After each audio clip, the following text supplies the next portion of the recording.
Shalom à tous, Baruch Hashem. On a le droit de reprendre le Chok HaEmuna, Chelek Dalet. Et donc, on est le 9 Elul. On reprend le jardin de la foi. Rappelez-vous qu'on est en plein commentaire du conte de Rabbi Nachman.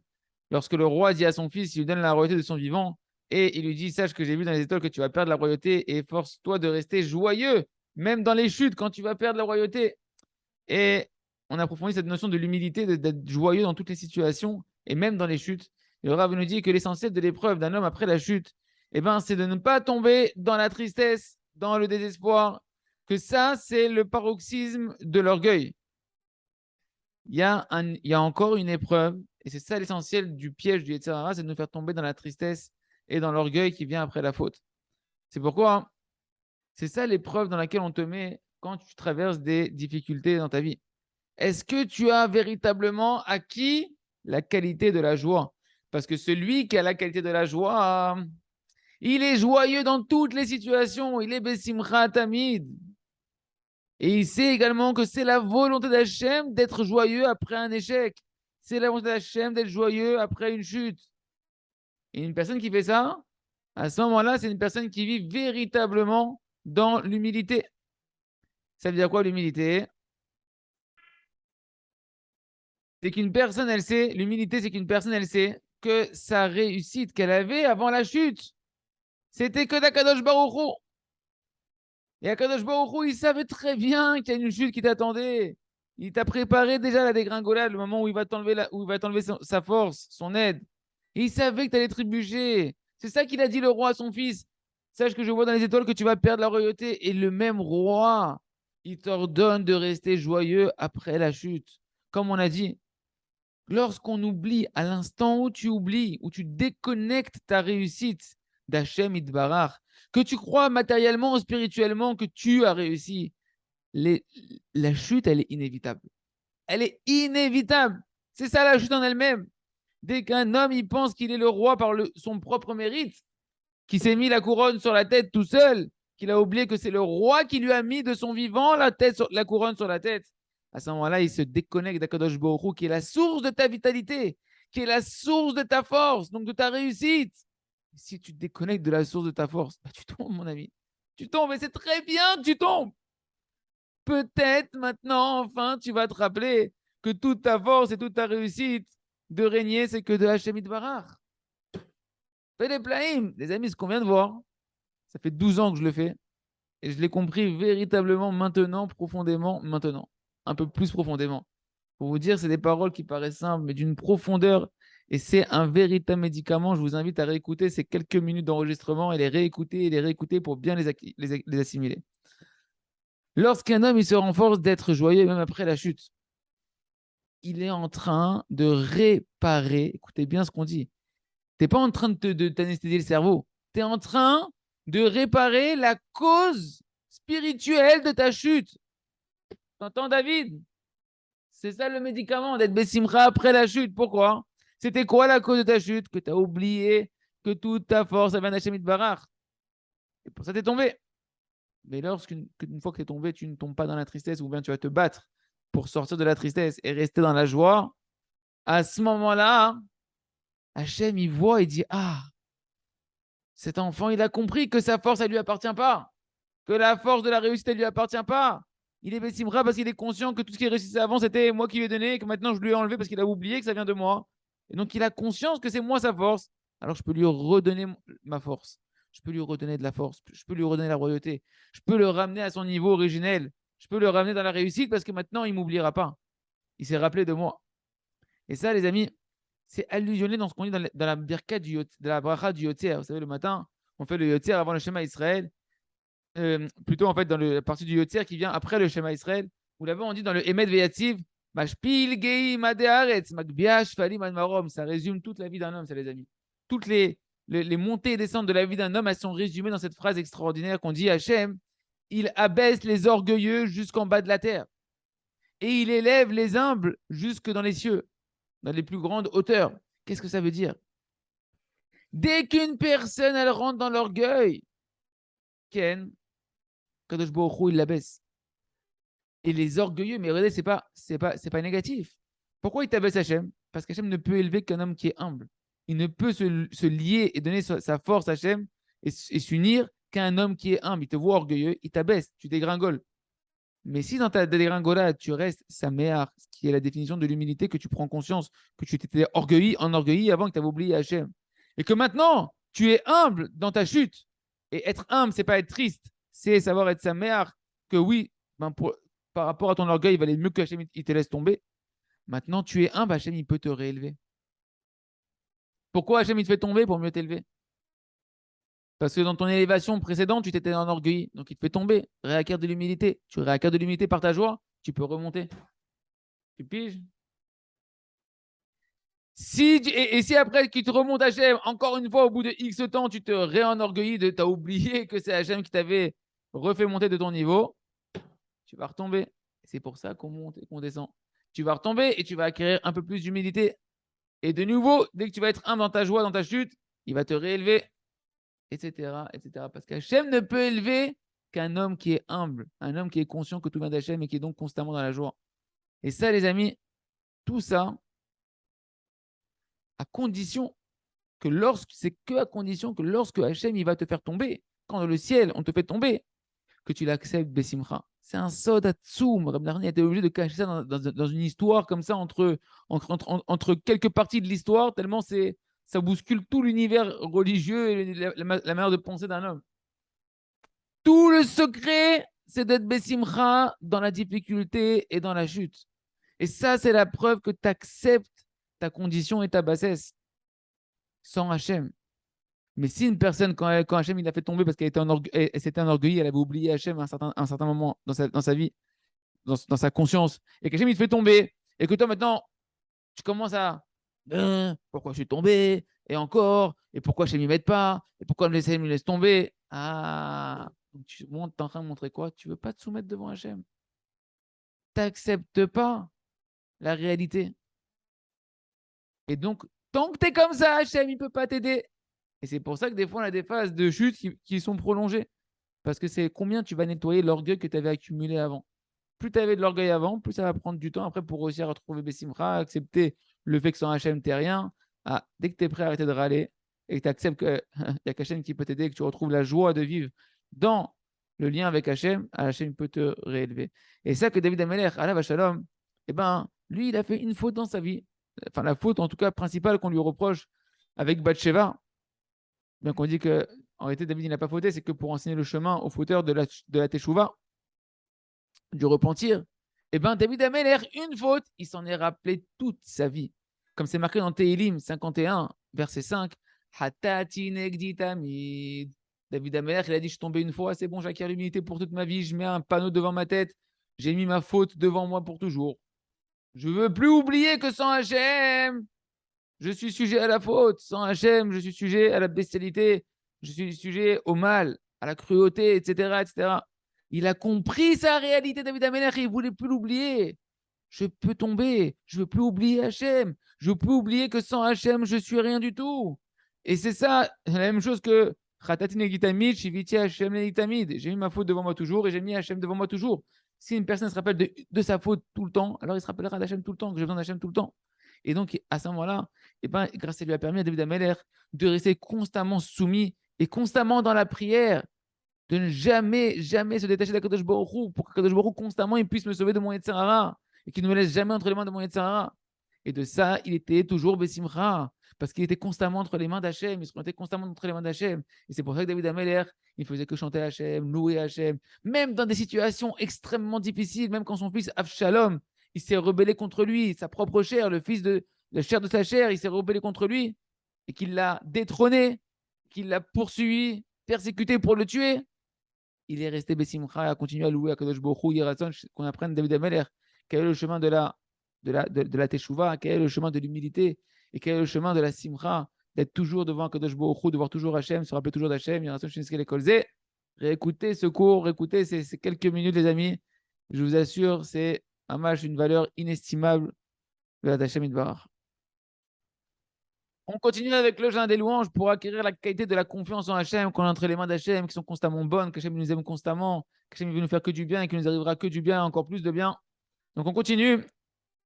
À propos de ce qu'on a vu hier, eh ben, c'est rapporté au sujet de Rabbi Nathan qu'une fois, il y a un riche qui est venu le voir. Vous vous rappelez, on parlait de voir les tzadikim pour recevoir des brachot, mais qu'il ne faut pas oublier Hachem, même quand on va voir les tzadikim. Ben, une fois, il y a un riche qui est venu le voir et il lui a jeté comme ça une pièce d'argent et il lui a dit: fais-moi un putain de nefesh, fais-moi un rachat de l'âme pour enlever les galères. Et Rabbi Nathan, il lui a rejeté sa pièce. Il lui a dit: quoi, je suis ton serviteur, moi, je suis ton larbin. Je travaille pour toi. Tu veux que je fasse le travail pour toi, ton travail de tfila, ton travail de prière à Hachem, ton travail de tchouva, de repentir. C'est ton job, mon pote. Oh, tu veux me louer mes services avec une petite pièce de monnaie? Si encore toi-même, tu aurais fait ce travail-là, que tu aurais prié à Kadosh Baruch Hu, que tu essayais toi-même de t'arranger par toi-même avant de venir me voir, alors j'aurais été joyeux de t'aider avec, en faisant un pidyon nefesh pour toi, en priant pour toi. Mais je ne vais pas tout faire pour toi. Je ne vais pas travailler pour toi non plus. Je ne vais pas faire la tchouva pour toi non plus. Je peux t'aider. Alors, pourquoi malgré tout?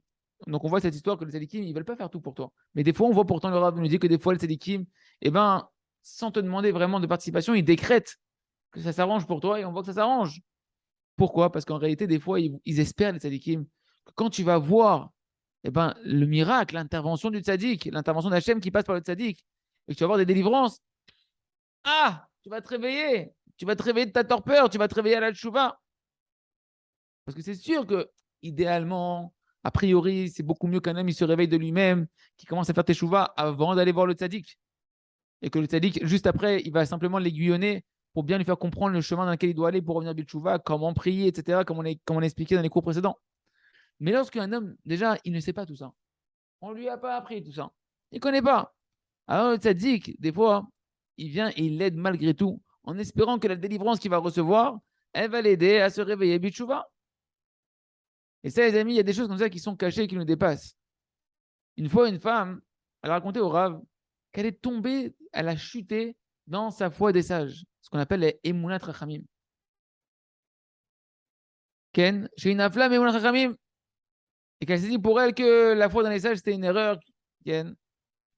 Pourquoi? Elle s'est dit, même celui qui vient voir le tzaddik, eh ben, le Rav me dit pourquoi les gens ils tombent de la Rachamim Mechila? Pourquoi les gens ils tombent? Comment les gens ils arrivent? Comment cette femme-là, et comme on entend des fois autour de nous, et nous-mêmes, des fois, on voit qu'on a des combats, que on a des questions sur les tzadikim, est-ce que vraiment ils peuvent nous aider, etc. Le Rav me dit cette erreur-là, hein, d'où elle vient? C'est parce que quand on vient voir un tzadik, on ne doit pas oublier Hachem. Nous, on vient voir les tzadiks en ayant oublié Hachem. À ce moment-là, on occulte Hachem, et on voit le tzadik, et nous, c'est lui qui va m'aider, c'est lui qui va m'aider. Un homme, il s'est forcé d'arriver jusqu'au tzaddik, mais il a oublié Hachem. Que ce soit Rabbi Nachman, que ce soit le Rabbi de Lubavitch, que ce soit Baba Saleh, que ce soit les familles Abouchatzera qui sont encore vivants aujourd'hui, Hachem leur donne une longue vie. Tu ne dois pas oublier Akadosh Baruch Hu, Akol c'est Hachem. Et comme ça, le Rav, il a répondu à cette femme-là. Il dit: tu sais pourquoi tu n'as pas eu ta Rachamim? Parce que tu as oublié Hachem. Et parce que tu n'es pas heureux de ta part. Baruch Hachem. Tu as. Ah, j'ai sauté. Mais Khila, c'est pour ça qu'on comprend, on a tous un peu du mal à comprendre. J'ai sauté quelques lignes en fait. Là, cette dame-là, qu'est-ce qui s'est passé? Elle est venue voir le Rav, elle a raconté au Rav que pourquoi elle est tombée de la Rachamim, pourquoi elle a perdu sa confiance dans les sages. C'était quoi la raison? Parce qu'en fait, elle avait que des filles. D'accord? Elle avait 5 filles. Et elle est partie voir plein de tzadikim pour qu'ils donnent des conseils pour avoir enfin un garçon. Un garçon. Comme tout le monde, on veut avoir aussi un garçon, faire la misère de Pierre Verivia, d'avoir un garçon et une fille. Et elle a fait toutes les ségoulottes. On lui a donné des ségoulottes, des brachot. Tout ce qu'elle a fait, tout ce qu'on lui a conseillé, elle a fait. Et voilà qu'elle est enceinte et qu'elle a maintenant une 6e fille. On lui dit à l'échographie: tu vas avoir une 6e fille. Ah, c'est sûr qu'elle était contente d'avoir des filles, pas de problème. C'est pas ça en soi, c'est pas un problème d'avoir encore une 6e fille. Mais sa émouna dans les sages d'Israël, elle s'est endommagée. Elle a été entachée. Parce que les tzadikim, ils ont promis et il n'y a pas eu la promesse, elle ne s'est pas exaucée. Et c'est ça que le Rav y répond. Mais là, j'ai sauté un peu dans les lignes. C'est ça que le Rav y répond. C'est que pourquoi elle est tombée de sa Rachamim? Parce que déjà, elle a oublié Hachem. Elle est partie voir les tzadikim en oubliant Hachem. Et deuxièmement, parce qu'elle n'avait pas suffisamment de joie de sa propre vie. Tu as 5 filles. Tu as 5 filles déjà dans ta vie. Tu devrais, maman, je remercie Akadosh Baruch Hu, danser Akadosh Baruch Hu, Reconnais la vérité que quand elle est née la sixième fille, tu n'as pas fait de Seudat Mitzvah. Parce que chaque fille qui est née, tu as fait une Seudat Mitzvah, tu as remercié Hachem, tu as fait un repas de remerciement à Kadosh Baruch Hu, du cadeau qu'Hachem t'a fait d'envoyer encore un enfant en bonne santé.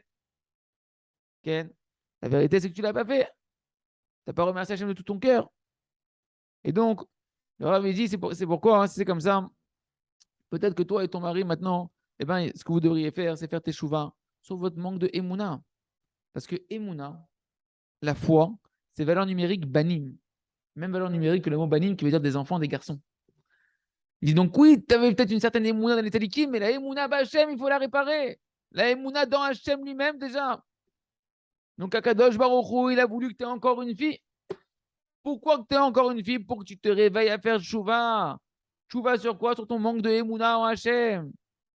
Et c'est pourquoi les décrets des tzadikim, ils n'ont pas marché. Et même les tzadikim, ils auraient dû te mettre en garde. Moi, je vais prier pour toi, je vais décréter pour toi, mais toi, attention, n'oublie pas que tout ça, ça dépend de la providence d'Hachem. Et que si ta mission à toi et ta réparation, c'est que tu dois avoir encore une sixième fille parce qu'Hachem sait que c'est bien pour toi, alors comme ça devrait être. Et moi, je ne vais pas pouvoir changer en tant que le tzaddik quelque chose. Il y a des choses qui sont cachées, que chacun il doit traverser dans sa vie. Et qu'il y a des comptes très précis que quand on les verra, on sera très content pourquoi ça nous est arrivé. Et en particulier au niveau des âmes, des hommes, des gars, d'avoir des enfants, des filles, etc., des garçons. C'est pas comme qu'un homme il a envie. Il y a des neshamot, des âmes qui dépendent d'autres âmes et qui doivent venir dans le monde à travers certaines âmes, certains parents, etc. Ça nous dépasse. Et le fait d'aller voir un tzaddik, essentiellement, c'est pour se rapprocher d'Hachem Itbarach. Le tzaddik, c'est une porte vers Hachem Itbarach. C'est un ascenseur vers Hachem Itbarach. C'est pas un truc de trucs et astuces, des coups de baguette magique pour t'arranger tes problèmes. Tu viens pas voir un marabout et bout de ficelle et il va te faire un passe-passe et tu vas abracadabra et t'enlèves ton problème. Tu vas chez un tzaddik pour qu'il t'aide à comprendre qu'est-ce qu'Hachem veut de toi dans ton problème, pour qu'il t'aide à faire encore plus le Ratzon d'Akadosh Baruch Hu. C'est pourquoi le tzaddik, il doit réveiller un homme. Les gens qui viennent le voir, il doit les réveiller à la Emouna Bachem. Et toujours leur dire avant tout, moi c'est sûr, je vais prier pour toi, etc. Mais toi, tu dois avoir ta Emouna Shlema. Tu dois prier toi aussi de ton côté. Tu dois être heureux de ta part. C'est ça l'essentiel de la bracha qui va t'amener à la délivrance et que ma bracha, moi, elle va marcher. Et seulement après, le Rav, il pourra les bénir en fonction de la raison pour laquelle ils sont venus. Qu'on puisse travailler notre Emouna Chachamim, mais avant tout, de travailler la Emouna Bachem avant d'aller voir les Tzadikim, d'avoir foi en Hachem, d'être heureux de notre part et d'être sans questionnement sur Hachem pour le problème pour lequel on va voir les Tzadikim. Et à ce moment-là, quand on a Emouna Bachem, qu'on fait notre propre travail de Tchouva et qu'on est heureux de notre part, on pourra demander aux Tzadikim de nous aider à nous aiguillonner dans notre Tchouva, dans nos prières et de nous aider de leurs prières, de leurs brachot. On continue avec le livre À travers champs et forêts, Batachem Itbarar.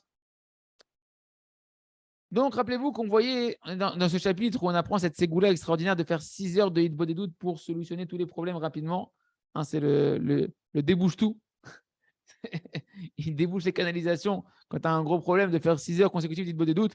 Et il y avait cet homme qui était endetté, qui voulait aller partir à l'étranger, aux États-Unis, pour combler ses grosses dettes en trouvant des donateurs. Et le Rav lui a dit, j'ai une meilleure idée pour toi, c'est de faire 6 heures de hitbodedut, c'est beaucoup moins cher, tu vas gagner beaucoup plus de temps et tu vas réparer le problème à la source en faisant tes chouvas sur la source de ton problème pour que ton problème ne refasse pas surface encore une fois. Et le Rav a dit, si maintenant tu as décidé de choisir le chemin le plus facile, qui est de faire en réalité 6 heures de hitbodedut, c'est beaucoup plus facile que de voyager aux États-Unis et de faire tout un voyage, etc.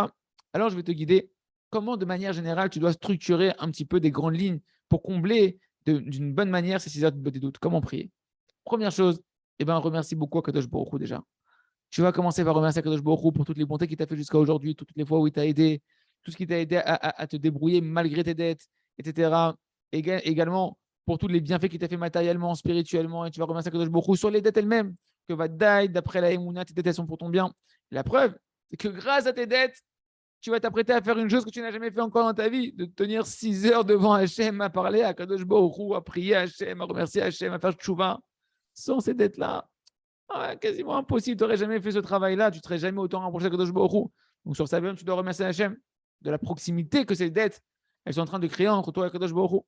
Et après, tu vas dire à Hachem, après avoir bien remercié, comme on l'a dit, Ribono Shalola, maître du monde, Vadaï, si j'ai pas de parnassa, si j'ai pas de moyens de subsistance, c'est parce que comme ça, il convient que ça m'arrive.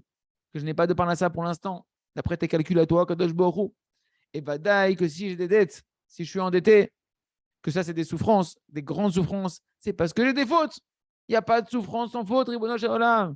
Donne-moi la émouna qu'il n'y a pas de souffrance sans faute et que toi tu es juste, mamash, dans tout ce qui m'arrive, qu'il n'y a pas d'erreur. Et ce que tu as fait avec moi, c'est la vérité, Ribono Shel Olam. Moi j'ai fauté, toi tu fais que de la vérité avec moi pour mon bien. Tu es tzaddik. Tu es tzaddik dans tout ce qui m'arrive et dans le fait que j'ai pas de parnassa, Hachem, Vadaï, tu es tzaddik, que je suis endetté. Et tu dois, comme ça, le Rav dit, beaucoup prier pour réussir à accepter le din, le jugement d'Akadosh Baruch Hu qui s'abat sur toi en ce moment et ne pas te rebeller contre Hachem, que Kaviachol Hachem t'aurait fait un sale coup, que c'est injuste. Une fois que tu vas passer le temps qu'il faudra dans cette phase-là de prière, après tu pourras demander à Kadosh Baruch Hu, une fois que tu as accepté et que tu acceptes avec joie et avec soumission toute ta situation, alors une fois que tu es dans l'acceptation, tu pourras passer à la phase de teshuva, de demander à Kadosh Baruch Hu, maître du monde. Tout est connu devant toi. Tu sais exactement qu'est-ce que je suis venu réparer spirituellement et qu'est-ce que tu veux me faire comme allusion dans mes dettes. Tu m'as envoyé des dettes. Il y a une allusion pour me rapprocher de toi. Et tu sais exactement qu'est-ce que tu attends de moi. Alors aide-moi, Ribono Shel Olam. Fais-moi comprendre ce que je dois réparer et aide-moi à le réparer. Et tu leur avait dit, et tu vas te tenir comme ça devant Kadosh Baruch Hu et supplier à Kadosh Baruch Hu et demander à Kadosh Baruch Hu qui te rapproche de lui jusqu'à t'éclairer dans ton intelligence, qui te mette dans ton intelligence les idées et les raisonnements, de savoir qu'est-ce que tu dois réparer spirituellement. Et de demander de manière globale à Kadosh Baruch Hu, Hachem, pardonne-moi de manière globale sur toutes les fautes qui ont pu engendrer mon manque de parnassa. Même si je n'arrive pas à détecter encore c'est quoi le problème, de manière globale, toi tu sais Kadosh Baruch Hu c'est quoi, je sais que j'ai fauté, je te demande pardon, je fais tchouva de manière globale. Et sur ça en particulier, le Rav avait dit tu dois beaucoup allonger ta tefila sur la tchouva, sur la recherche de ton erreur, etc. Le Rav avait dit également il va falloir que tu pries beaucoup dans cette histoire des doutes sur la Emouna. D'abord la Emouna, que c'est Hachem qui te donne la parnassa, que c'est lui la seule source de la parnassa. C'est pas ton business, c'est pas un business, c'est pas des donateurs, c'est pas la banque, c'est pas ton père, c'est Akadosh Baruch Hu, la seule source de l'argent. Et que Hachem, il n'a pas besoin de ton aide pour te nourrir. Pour t'envoyer ton argent dans l'absolu, Hachem, il n'a pas besoin de toi. Et il n'a même pas besoin que tu fasses des efforts, quels qu'ils soient, dans l'absolu. C'est pourquoi tu vas demander beaucoup à Kadosh Baruch Hu le bitachon. Là, les amis, vous avez la recette de la parnassa. Tu dois demander beaucoup de prières à Kadosh Baruch Hu pour construire le réceptacle du bitachon, de la confiance en Kadosh Baruch Hu. Jusqu'à demander à Kadosh Baruch Hu de n'avoir aucun souci à l'intérieur de toi, d'être confiant et serein, que tout ce qu'ils achètent, il fait avec toi, c'est ce qu'il y a de mieux et que ce sera ce qu'il y a de mieux constamment dans ta vie. Tu dois beaucoup prier à Kadosh Baruch Hu qui te fasse mériter, de pouvoir donner le maaser, de donner la dîme, de prélever 10% ou 20% de chaque somme que tu vas recevoir et de pouvoir être méritant, de demander à Kadosh Baruch Hu. Ce n'est pas simplement de le faire, il faut prier à Hachem, de pouvoir multiplier la tzedaka et d'avoir la émouna que quand je donnais de la tzedaka, Hachem, donne les émouna, que quand je donne de la tzedaka, que quand je donne du maaser, je ne suis pas en train de faire des manques dans mon trou, je ne suis pas en train de faire des trous dans mon compte bancaire. Que tout ce que je donne à la tzedaka et au maaser, ce n'est pas des manques. Chad Shalom, donne les émouna, que je ne suis pas en train de vider mon compte. Et ça, tu t'as demandé beaucoup à Kadosh Baruch Hu, cette fille-là. Tu as demandé beaucoup à Kadosh Baruch Hu de la miséricorde, à Kadosh Baruch Hu qui te prenne en pitié pour toi, qui te prenne en pitié ta femme, tes enfants, et d'argumenter devant Kadosh Baruch Hu que pour toi, pour l'instant, avec ces dettes, tu as du mal à te concentrer dans le service d'Hachem. Tu as du mal, tu es tellement préoccupé par les manques d'argent que tu n'arrives pas à te concentrer dans le service d'Akadosh Baruch Hu. Et Rabbeinu, il nous a dit que c'est bien qu'un homme, il ait un Mahamad Parnassa, qu'il ait un Keli, un réceptacle, pour recevoir son argent, son abondance, afin qu'il ne s'embrouille pas dans la voie d'Hachem, qu'il puisse avoir l'esprit tranquille et serein pour servir Hachem. Donc dis à Kadosh Baruch Hu, Hachem, donne-moi un Mahamad Parnassa, donne-moi un réceptacle pour la Parnassa, que ce soit un travail, que ce soit des revenus qui rentrent dans la Parnassa, afin que je puisse m'occuper, me préoccuper, me soucier de la réparation de mon âme, plutôt que de m'occuper, Ribono Shel Olam, de la réparation de mes dettes et de combler les trous de mes dettes, etc. Et après, tu demanderas à Kadosh Baruch Hu qui te donne maintenant, entre-temps, ta parnassa gratuitement, par bonté gratuite. Et tu dois dire ce qu'il a dit Rabbi Nathan de Breslev. Rabbi Nathan de Breslev, il a dit à Kadosh Baruch Hu, maître du monde, moi je veux être un homme kasher, je veux être un homme kasher, je veux être un Yehudi kasher. Mais c'est connu devant toi qu'avant qu'on devienne un homme kasher, il faut beaucoup de temps, Ribono Shel Olam, beaucoup de travail. Entre-temps que je devienne un homme kasher, maître du monde, donne-moi un parnassa gratuitement, par bonté gratuite, afin que je puisse avoir un esprit posé, que je puisse avoir un esprit serein. Et que je puisse me libérer, si j'ai une parnassa, je vais pouvoir me libérer pour m'occuper de la réparation de mon âme. C'est pourquoi le Rav dit ensuite, tu vas prendre sur toi des vraies, comment on appelle ça, des kabbalot, des vraies prises de décision. Tu vas prendre des prises de décision sur toi-même qui vont pouvoir t'amener à devenir un homme cachère. Parce que tu dis que tu demandes, tu dis à Kadosh Baruch Hu que tu vas être un homme cachère. Tu vas être un homme authentique, un juif cachère. Alors tu dois prendre des décisions qui vont t'amener des résolutions. Voilà, c'est le mot que je cherchais. Des résolutions qui vont te conduire à devenir ce que tu dis à Kadosh Baruch Hu, un homme cachère pour qu'il puisse t'envoyer la parnassa. Comme par exemple fixer des moments d'étude de la Torah conséquents tous les jours, de manière fixe. Ou bien prendre sur toi également d'autres conduites, comme faire tous les jours une heure des doutes, de teshuva, etc. Parce que si tu ne fais pas ça, il n'y aura aucune puissance de ce que tu es en train de dire à Kadosh Baruch Hu. Hachem, donne-moi la parnassa par montée gratuite pour que je devienne un homme cachère. Parce que tu ne fais rien pour devenir un homme cachère. Donc, il faut que tu dises à Kadosh Baruch Hu que tu prends sur toi des choses qui vont t'amener à être un homme cachère. Torah, Idbo des doutes, Tshuva, des temps fixes. Et l'essentiel de la Kabbalah que tu dois prendre sur toi, de la résolution que tu dois prendre sur toi, c'est que tu ne passes pas un jour sans faire une heure de Idbo des doutes. Tu dois dire que je me demande pas un montée gratuite et moi je prends sur moi, Ribono Sholem, de ne pas passer un jour sans faire une heure d'Idbo des doutes parce qu'il a dit Rabbi Nachman de Breslev. Il a dit de manière claire et unilatérale que c'est impossible d'être un homme véritablement cachère sans une heure de Idbo des doutes. Comme ça, c'est marqué dans l'écouté Moran, dans la deuxième partie, dans le chapitre 100. Comme ça, il dit Rabbi Nathan, on m'a raconté qu'il a dit Rabbi Nachman de Breslev que du plus petit du Ham Israël au plus grand des rabbins du Ham Israël, c'est impossible d'être un homme véritablement cachère sans qu'il ait Idbo des doutes. Donc, je vais dire que je vais être un homme cachère, je pense en moi de faire Idbo des doutes tous les jours.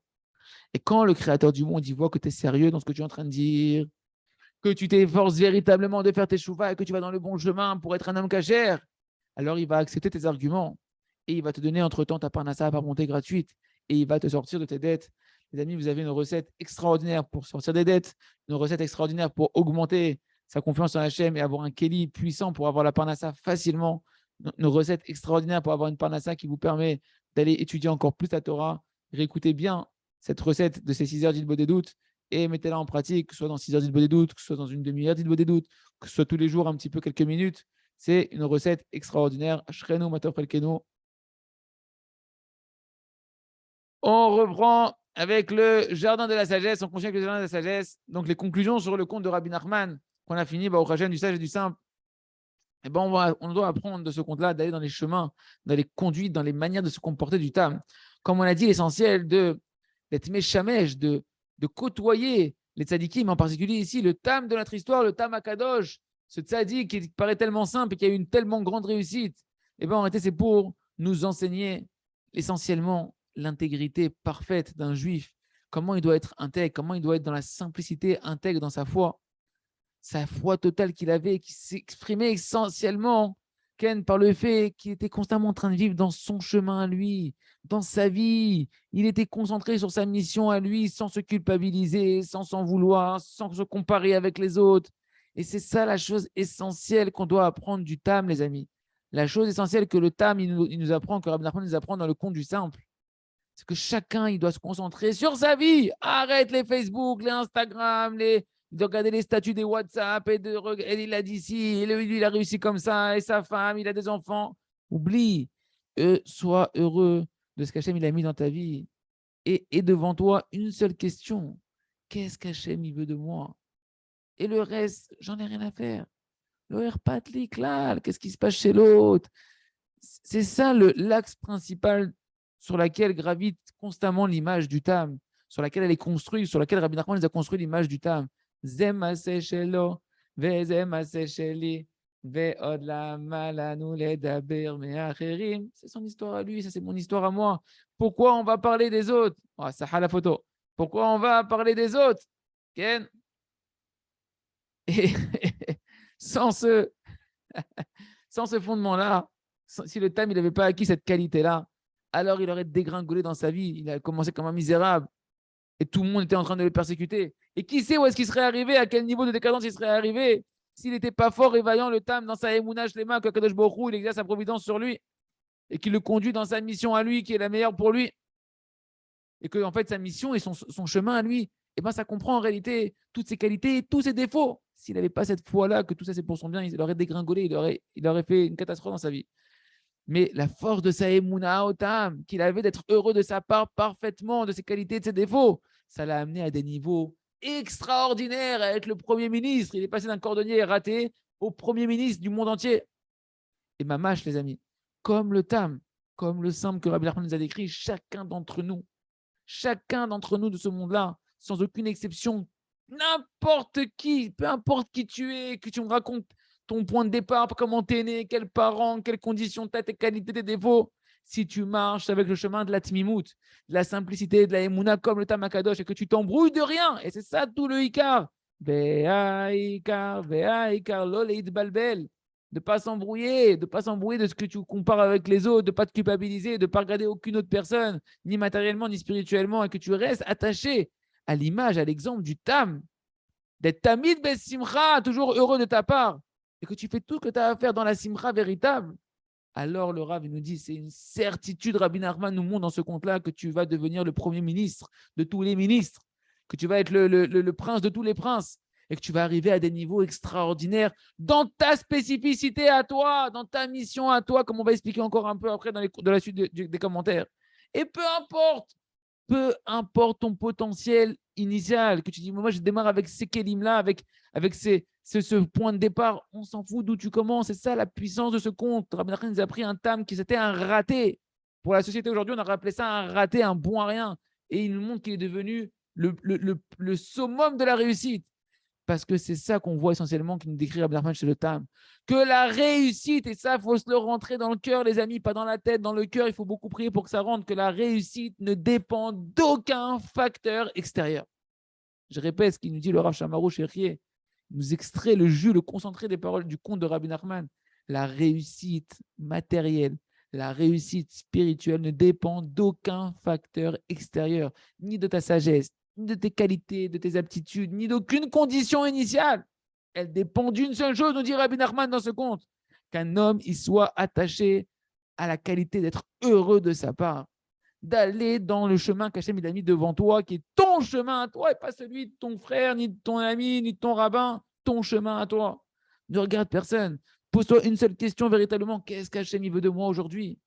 Et tout ça, le faire dans la émouna, dans la providence d'Akadosh Baruch Hu, d'avoir une foi totale, que Akadosh Baruch Hu, il t'a préparé ton chemin à toi, ton chemin de ta réussite, qu'on attend dans le monde de ta réussite.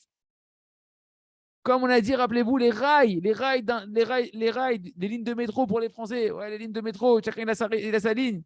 Et que si tu restes sur ta ligne et que tu ne regardes pas la ligne du voisin, tu ne vas pas dérailler et tu vas arriver à la destination, au terminus qui est ta réussite, qui est ta perfection à toi et qu'on a besoin de toi. Hachem, il a besoin que tu dévoiles cette facette d'Hachem, que c'est ta perfection à toi.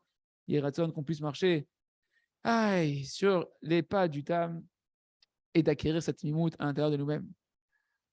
On continue avec les effets. Donc,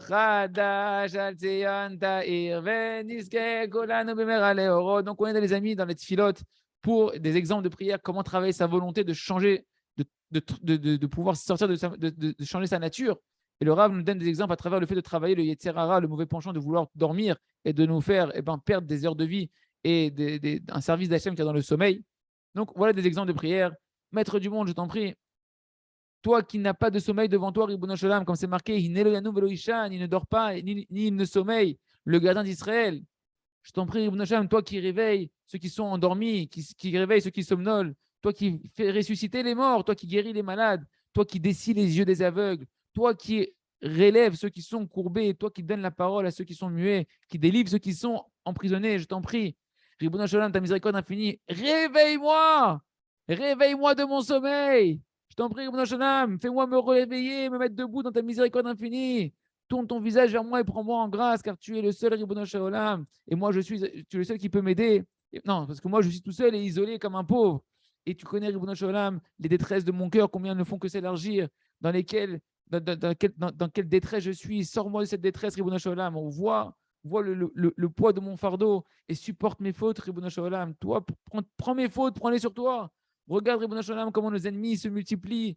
Amash, comment ils nous haïssent. On parle du Yetzer Hara qui veut constamment nous tirer dans ses cordes. Préserve mon âme, Ribono Shalom, sauve mon âme. Et je n'aurai pas à avoir honte parce que je m'abrite en toi, Ribono Shalom. Aide-moi. Prends-moi en grâce par bonté gratuite à partir de maintenant. Aide-moi à me réveiller de mon sommeil, de mon grand sommeil qui s'est renforcé sur moi à cause de mes mauvaises actions. Pourquoi je dors ma vie? Parce que j'ai fait beaucoup de avérotes qui me font que je dors, que mon âme elle est endormie. et en particulier par la multiplication du désir de manger et de boire, que ça conduit au sommeil spirituel et physique.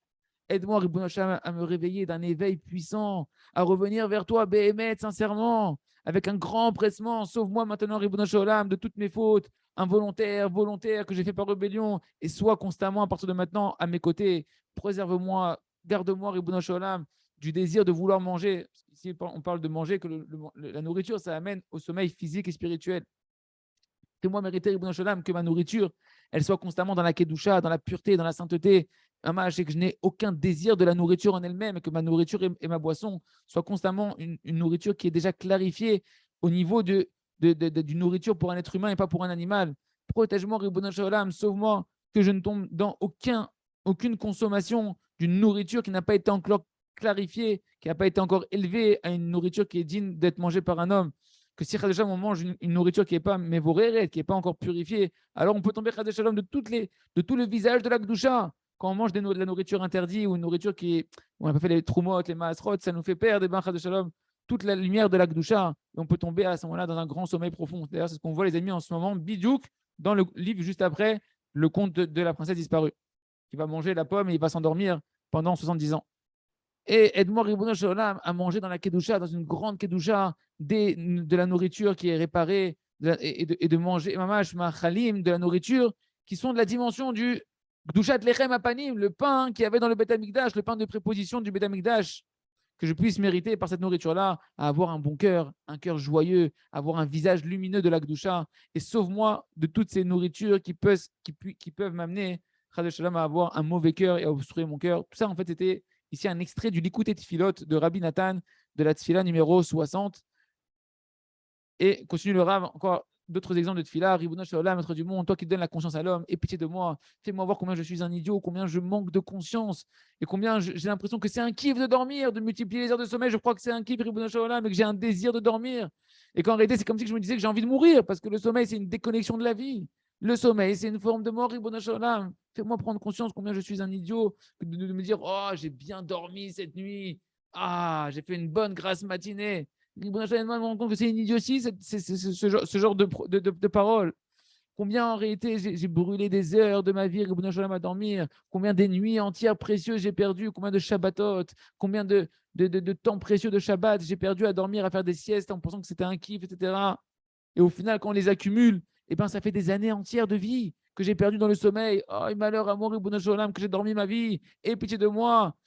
Maman, le Yetzirah, il est comme un assassin qui veut m'attraper dans ses cordes du sommeil. Et je suis captif dans les cordes du sommeil. Chacun, il peut voir ici les cordes du Yetzirah qui t'attrapent dans chacun ses mauvais désirs. L'autre, c'est les femmes, l'autre, c'est l'argent. L'autre, chacun où il perd son temps, où il perd son âme, où il perd sa vie.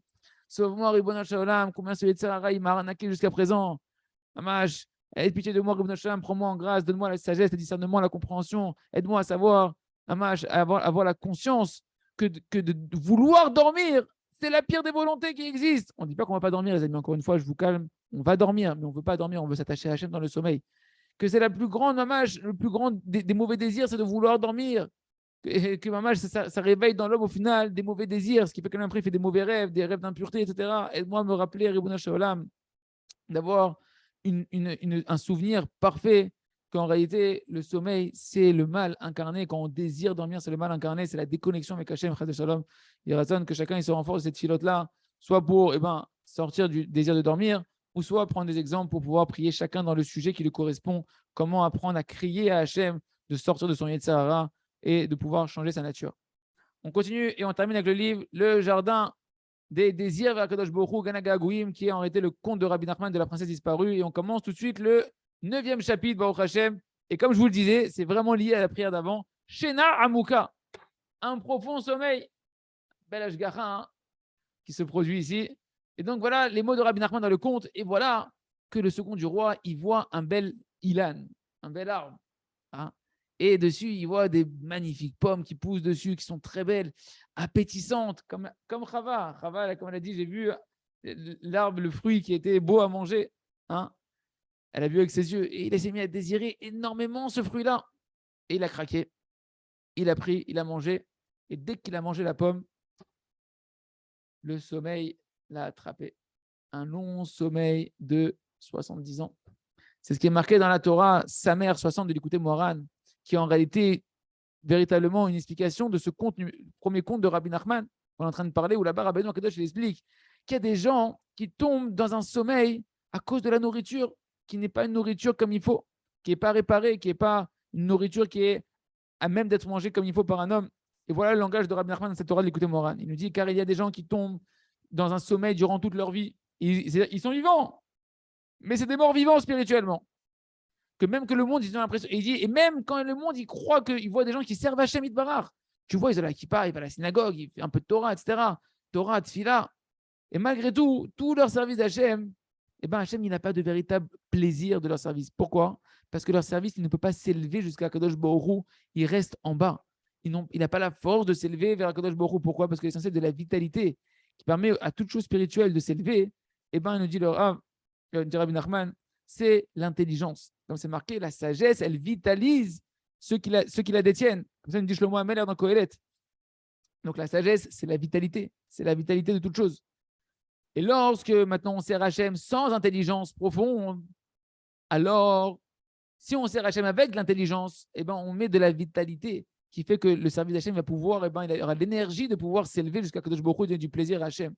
Mais lorsqu'on tombe dans les mochines des katnou, dans l'étroitesse d'esprit, qui est le contraire de l'intelligence, dans une forme de sommeil de l'esprit, alors eh ben, le service d'Hachem n'a pas la capacité, n'a pas l'énergie de s'élever jusqu'à Kadosh Baruch Hu. Et il nous dit, Rabbi Nachman de Breslev, il y en a qui sont tombés dans le sommeil à cause de leurs mauvais désirs et de leurs mauvaises actions. Et il y en a d'autres que c'est des gens, mamash, ils sont cachers, des gens cachers qui se comportent bien. Et à cause de quoi ils tombent dans le sommeil spirituel, qui n'ont pas d'enthousiasme, etc., à cause de la nourriture. Parce que des fois, lorsqu'un homme il va manger un aliment qui n'a pas été encore clarifié au niveau spirituel comme il faut, c'est-à-dire qu'il n'est pas arrivé à la clarification que c'est un aliment qui va être complètement bénéfique pour le niveau de l'homme, à cause de ça, son cerveau, il rentre dans un sommeil. Ça devient lourd. Ça devient lourd, la voix d'Hachem, il ne comprend plus ce qu'il étudie, ou bien il n'a pas de vitalité. De la même manière que matériellement, quand tu manges trop, eh ben, ça t'amène dans un sommeil. Et que Ken, oui, la manière que matériellement, tu as des aliments qui vont augmenter le sommeil et des aliments qui vont te permettre de dormir peu, ben pareil, spirituellement, il y a des nourritures, des aliments qui, lorsqu'ils sont bien clarifiés, quand la nourriture elle est bien clarifiée, eh ben, soit ça va t'aider à pouvoir être éveillé spirituellement, ou soit ça va te shooter spirituellement dans un sommeil que Dieu nous en préserve. Fin de citation de la Torah de Rabbi Nachman. Donc, Rabbi Nachman dit dans le conte, et voilà qu'il a dormi longtemps, extrêmement longtemps, et que son serviteur a essayé de le secouer pour le réveiller, mais rien à faire, il n'arrivait pas à le réveiller. Qu'est-ce que veut nous dire Rabbi Nachman ici? Il veut nous dire qu'il faut savoir que lorsqu'un homme il n'a pas d'éveil de lui-même à se réveiller spirituellement, alors ça ne sert à rien. Personne ne peut le réveiller de son sommeil. C'est pour ça qu'on voit ici le serviteur du second du roi qui essaye de le secouer pour le réveiller de son sommeil, mais qui n'arrive pas. Parce que le libre arbitre, il est toujours libre dans le cœur de l'homme. Et l'essentiel du libre arbitre, c'est qu'un homme, il doit au moins lui-même un petit peu désirer la vérité. Si tu es face à une personne qui ne cherche pas du tout la vérité, Ken, s'il n'a pas la personne un petit éveil, au moins un petit peu, alors ça ne sert à rien. Tu as beau essayer de le rapprocher des tzadikim, de lui dire de la Torah, même toi-même d'étudier la Torah, si tu n'as pas un éveil au fond de toi de t'éveiller, il n'y a rien qui pourra te réveiller. Et même les contes de Rabbi Nachman, les Sipuré Maasiot, que normalement on dit Rabbi Nachman que c'est une capacité de pouvoir réveiller un homme de son sommeil, ça ne l'aidera pas si la personne elle-même, elle n'a pas encore un éveil en lui-même de vouloir se réveiller, comme c'est marqué dans cette Torah-là. Il faut réveiller la personne de son sommeil, mais c'est impossible de le réveiller. Tant que la personne ne s'éveille pas à se réveiller d'elle-même. Tu peux lui montrer des trucs merveilleux, mais il faut qu'à un moment donné, elle accepte de vouloir se réveiller. Il faut une Rabbi Nachman, ce qu'on appelle dans les Sifrei Chassidut, la Itarota, Dil Tata, l'éveil d'en bas, ne serait-ce qu'un minimum. Et ensuite, lorsqu'il s'est réveillé, après un long sommeil, Rabbi Nachman, il a demandé à son serviteur, où je suis? Dis-moi, on est où ici? On est où? Où je suis dans le monde? C'est pourquoi en réalité, quand même, il se réveille de son sommeil, c'est-à-dire quoi? Qu'il commence à avoir un éveil spirituel, et ben, il va commencer à se poser des questions sur sa vie. C'est quoi le but de ma vie? Pourquoi j'ai l'impression constamment qu'il y a un manque dans ma vie? Pourquoi je n'ai pas de satisfaction et de plénitude et de joie à l'intérieur de moi? Pourquoi j'ai été créé pour des bêtises comme ça, pour vivre toute ma vie des bêtises? etc., etc. À ce moment-là, tu peux commencer à aider la personne à se réveiller et à continuer à pouvoir se rapprocher du but pour lequel elle a été créée. C'est pourquoi Rabbi Nachman, il ramène dans ce conte-là que lorsque le second du roi il s'est réveillé de son sommeil, ça s'est exprimé par le fait qu'il s'est posé des questions. Où j'en suis? Où j'en suis dans ma vie? Ken? Et qu'est-ce qu'il a fait le serviteur? Si Perloma, il lui a raconté l'histoire de ce qui s'est passé. C'est quoi? Il lui a raconté une histoire. Pour nous dire qu'une fois que le second du roi, il a un éveil spirituel, qu'on appelle dans la Kabbalah, la Sifra Chassidut, la Itaruta Diltata, l'éveil d'en bas, ton éveil personnel à la recherche de la vérité, et bien le second, le serviteur, il lui a raconté un maasé, un conte. C'est-à-dire que le serviteur, il est venu lui raconter les contes de Rabbi Nachman, ces fameux contes qu'on est en train de voir ensemble, les Sipurim, Maasiom, Mishanin, Kadmoniot, qui eux ont la capacité, nous a dit Rabbi Nachman, d'amener pour celui qui veut se réveiller un éveil très très fort dans la Neshama. Il y a des secrets qui sont des médicaments qui réveillent la Neshama. Que sans ça, il aurait pu continuer à rester dans son sommeil encore longtemps, comme c'est marqué dans cette Torah de l'écouter Moran, que lorsque une personne elle se réveille d'elle-même, et seulement quand elle commence à se réveiller un peu d'elle-même, si on ne continuait pas à le réveiller encore, à encourager le premier réveil que la personne elle a eu, alors il se serait enfoncé encore après encore plus dans le sommeil. C'est pourquoi, dès qu'une personne commence à se réveiller un petit peu spirituellement, il faut venir avec un visage lumineux et l'aider à continuer à se réveiller et lui habiller, comme ça, lui redonner son identité qu'il avait perdue durant tout son sommeil. Il avait oublié qui il était. Ken, eh ben, l'aider comme ça à retrouver son identité. Et ça, c'est la dimension de le réveiller de son sommeil, nous dit Rabbi Nachman. Lorsqu'un homme il tombe dans un sommeil spirituel, ça veut dire quoi? Ça veut dire qu'il a perdu en fait le lien avec le but pour lequel il a été créé. À chaque fois qu'on oublie de donner du sens à notre vie, on est dans un sommeil spirituel. Avec la Emouna, Ken, quand un homme il a perdu le lien avec le but, avec la Emouna, il est dans le sommeil. Et à ce moment-là, il faut se réveiller. Il faut réveiller la personne si elle a commencé à se réveiller par les contes des années ancestrales, Sipouré, Maasiot, Mishalim, Kadmoniot, les contes de Rabbi Nachman, de Breslev, entre autres. Car c'est connu que avant que Rabbi Nachman il a dévoilé les Sipouré, Maasiot, les 13 contes qu'il a dévoilés, il a dit à ses élèves, maintenant je vais commencer à raconter des histoires. Mais son intention, c'était quoi? C'était de nous dire que vu qu'il a vu que tous les enseignements qu'il donnait Rabbi Nachman devant eux, ce n'était pas encore suffisant. Ken, pour les réveiller de leur sommeil spirituel dans lequel ils étaient. C'était des OVDHM terribles, les élèves de Rabbi Nachman, mais ils dormaient par rapport à ce qu'ils auraient pu être conscients du but pour lequel ils ont été créés. Il dit maintenant, alors je vais vous raconter des histoires. Parce que dans les mots des Sipouré Maasiot, de ces contes tout simples, sont habillés, comme on l'a dit, des secrets de la Torah extrêmement élevés, jusqu'à ce que les tzadikim, qui sont experts dans la Kabbalah, dans la mystique juive, ils ont témoigné que dans chaque page des contes de Rabbi Nachman sont allusionnés en réalité énormément de pages du Sefer Etzraïm, du Harizal, les secrets de la Kabbalah. Il est raison qu'on puisse continuer à avancer dans ces contes merveilleux de Rabbi Nachman et réveiller nos âmes. שנזכה לכל זה, חזק ונתחזק.